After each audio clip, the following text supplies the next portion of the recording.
Good morning, children. Welcome you all to today's class of science. Children, in our previous class, we have already studied breathing organs in animals. We studied breathing organs in small microorganism, caterpillar, fishes, amphibians like toad, earthworm, and breathing organs in man. Okay. Today we are going to study about feeding habits of animals. Feeding habits.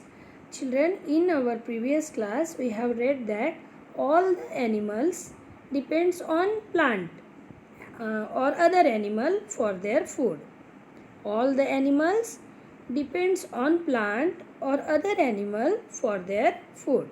And on the basis of their feeding habit, the animals are classified as herbivores, carnivores and omnivores. Okay, so first of all we will see what are the herbivores.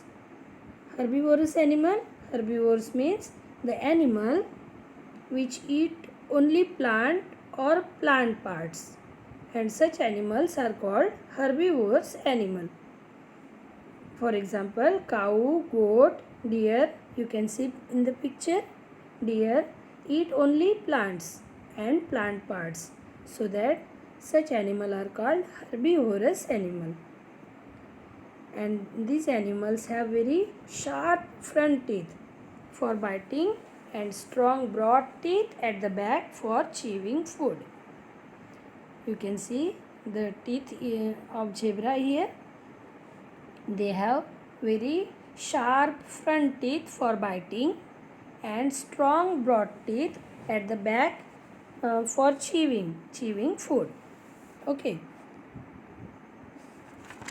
Another herbivorous animal like camel, giraffe, eat only leaves and fruit of long trees and are known as browsers.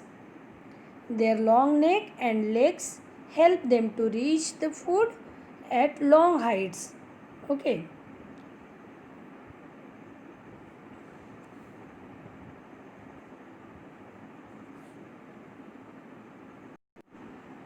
Here you can see other herbivorous animal like goat, cow, elephant. All these are herbivorous animal as they eat only plants and plant parts. Okay. Now carnivorous animal. What are the carnivorous animal? The animal such as lion, tiger eat other animal. They do not eat plants. They eat other animal. Okay. So such animals are called carnivorous animal. Example, lion, tiger, cat are carnivorous animal. And these animal have very sharp, pointed and curved front teeth for tearing the flesh of their prey. Okay. And they have strong grinding teeth for chewing flesh and bones, because they eat other animal as a food, so that they have very sharp pointed and curved front teeth for tearing flesh of their prey. And they also have strong grinding teeth for chewing the flesh and bones. Okay, you can see lion have very sharp pointed front teeth. Okay, now move to the next, rodents. Rodents means the animal which live under the ground in burrows. Okay, such animal like rabbit, rat, squirrel, these animals are called rodent, and they have strong, small and sharp front teeth for gnawing. Gnawing means they repeatedly chewing their food. So that they have strong, small and sharp front teeth. You can see squirrel's teeth here and rabbit. These are the rodents. Okay. Now birds. birds as eagle, vulture, kite also eat flesh of other animal. Okay, so they have very strong and sharp and hooked beak and claws. See here, claws to catch their prey and for tearing the flesh. The sharp claws are called talons. Sharp uh, claws of the birds are called talons. Using talons, they pick up small animal like rat, rabbit and mice. Okay. Children, birds like eagle, vulture, kites, they eat flesh of other animal. They have strong and sharp hooked beak and claws to catch their prey and tearing the flesh.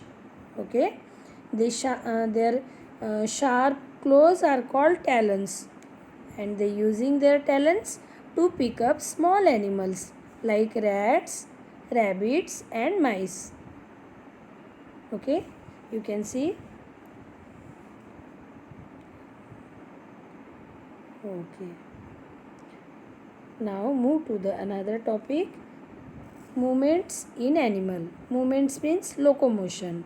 Animals can move from one place to another place in search of food, water and shelter.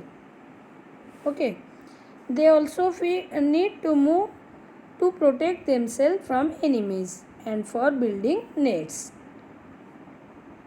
Animal move from one place to another place in search of food, water and shelter. And this movement of animal from one place to another place is called locomotion. I hope you understood. What is locomotion?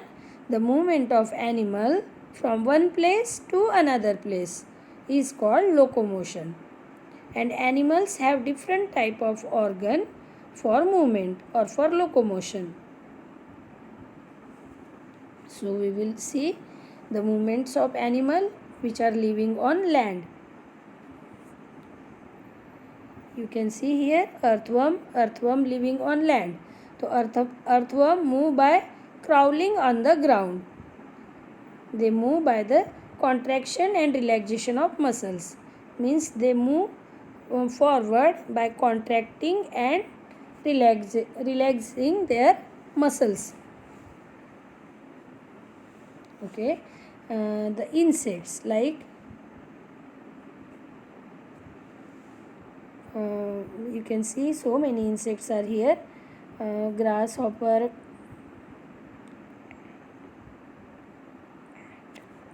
fly. Okay, so such insects have 6 legs and wings, small wings. Insects have 6 legs and wings.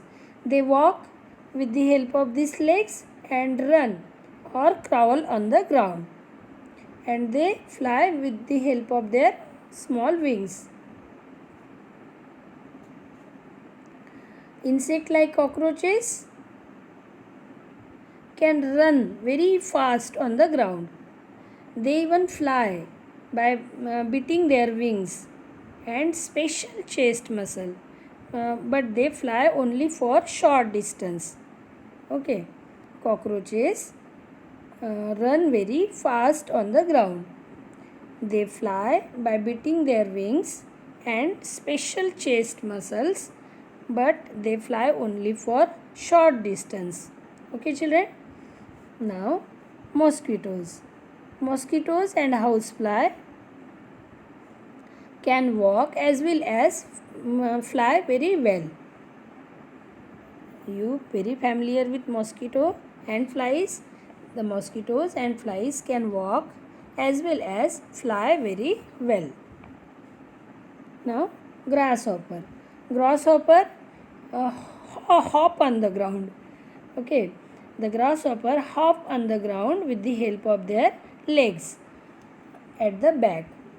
Their back legs are very long and they hop on the ground with the help of their back legs. Okay. Now see what are the how the movements in bedbug and head louse. Insects such as bedbug and lice do not have wings. Okay, they cannot fly, but they move from one place to another place by crawling. You can see everybody is familiar with this head louse and bedbug. These insects do not have wings and they cannot fly. So how they move? They move by crawling. Okay, children, that's all for today. Rest of the portion we will cover in our next video. Have a good day.